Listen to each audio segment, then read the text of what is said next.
আমাৰ শিৱসাগৰ দিচাংমুখৰ হয় এখন। মোৰ নামটো মহম্মদ ৰাকিব আলী।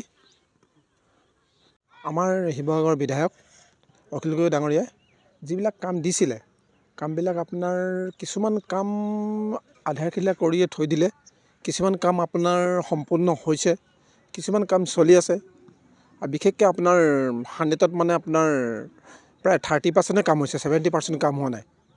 কামবিলাক বহি আছে, কাম হোৱা নাই, কিছুমান আধাৰখিলা কৰি থৈ গুচি যায়।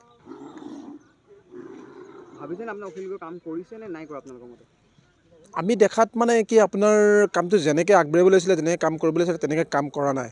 বেলেগ এটা সমষ্টিত যিমানটো আগবাঢ়িছে সিমানটো আগবাঢ়িছে ধৰক আপোনাৰ তেওঁ ৰাইজৰ দলৰ হয় বিধায়ক অখিল গগৈ।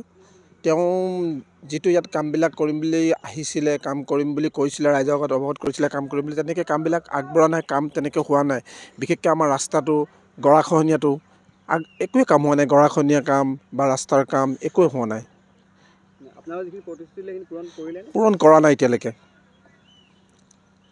আগন্তুক নিৰ্বাচন পাইছেই। আগন্তুক নিৰ্বাচন পাইছে, পঞ্চায়ত নিৰ্বাচন পাইছেই। পঞ্চায়ত নিৰ্বাচনত তেওঁ খেলা বিষয়ে কৈছে। তাৰপিছত আপোনাৰ পঞ্চায়তত মানে বৰ ভাল নেদেখোঁ যেন পাইছোঁ, কামবিলাক আগবঢ়া নাই যে পঞ্চায়তত বৰ ভাল নেদেখিব। আৰু কি বিচাৰে, কেনেকুৱা এজন বিধায়ক অহা এজন বিচাৰে? মানে আমি বিচাৰে নে বেলেগ কোনোবা অহা বিচাৰে? আমি অহাবাৰ মানে তেওঁৰ নিচিনা এজন বিধায়ক আমাক নালাগে বুলিয়ে ভাবিছোঁ। মানে কেলৈ কামবিলাক আগবঢ়া নাই।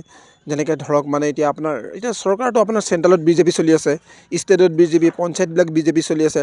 যদি আমাৰ শিৱসাগৰ যদি বিধায়কজন যদি বিজেপি হ'লহেঁতেন, বিজেপিৰ এজন বিধায়ক হ'লহেঁতেন, নিশ্চয় আমাৰ কাম এটা আগবাঢ়িলেহেঁতেন। এতিয়া আপোনাৰ চেণ্ট্ৰেলৰ পৰা যেতিয়া আপোনাৰ 100ত আপোনাৰ এইটো কি আমাৰ শিৱসাগৰলৈ যেতিয়া 100ত চেণ্ট্ৰেলৰ পৰা অৰ্ডাৰ আহে, 100ত আমাৰ শিৱসাগৰলৈতো আপোনাৰ 25% আহে। বিধায়কটো আপোনাৰ বেলেগ এজন, তেওঁ বিৰোধী দলৰ হয়, তেওঁ এজনীয়া মানুহ। ক'ত আমাৰ ইয়াত তেনেকৈ পাম? 25% পাওঁ। আমাৰ ইয়াত কামবিলাক আগবঢ়া নাই। বিশেষকৈ আমাৰ ৰাস্তাটো আমি বহুতবাৰ আবেদন কৰিছোঁ। ৰাস্তাটো আমাৰ বনাই অলপ ভাঙি যায়, থাকে অলপ ভাঙে, অলপ থাকে, তেনেকুৱা হৈ যায়। ৰাস্তাটো মানে 5 বছৰ দিনে নাযায় ভালকৈ।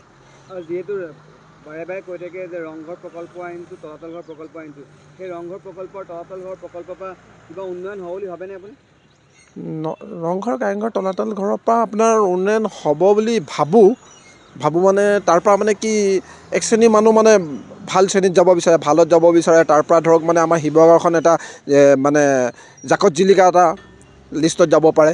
ৰংঘৰ কাৰেংঘৰৰ পৰাতো আমাৰ জাকতটো জিলিকিছে। ৰংঘৰ কাৰেংঘৰ আপোনাৰ গোটেই ষ্টেটত চিনি পায়, চেণ্ট্ৰেলত চিনি পায়, ভাৰতবৰ্ষৰ চব মানে চিনি পায় তাতেই। দিচাংমুখ গাঁও পঞ্চায়তত অখিল গগৈৰ সমষ্টিত আজিলৈকে মানে পানী যোগানৰ অৱস্থাটো বেয়া। আমি পানী ব্ৰহ্মপুত্ৰৰ পৰা আনি পিনি খাবলগীয়া হৈছে, গেলা পানী। একেবাৰে আমাৰ দিচাংমুখ অঞ্চলখন অৱস্থা বেয়া। অখিলে একো কৰিব নোৱাৰিলে। নকৰিলে। এই দেখিছেনে বাল্টিং লৈ আনিছোঁ পানী নিবৰ কাৰণে? এতিয়া অখিল গগৈ আহে নাই আপোনালোকৰ ইয়ালৈ খবৰ কৰিব? অহা নাই, লগেই পোৱা নাই। দেখাই নাই।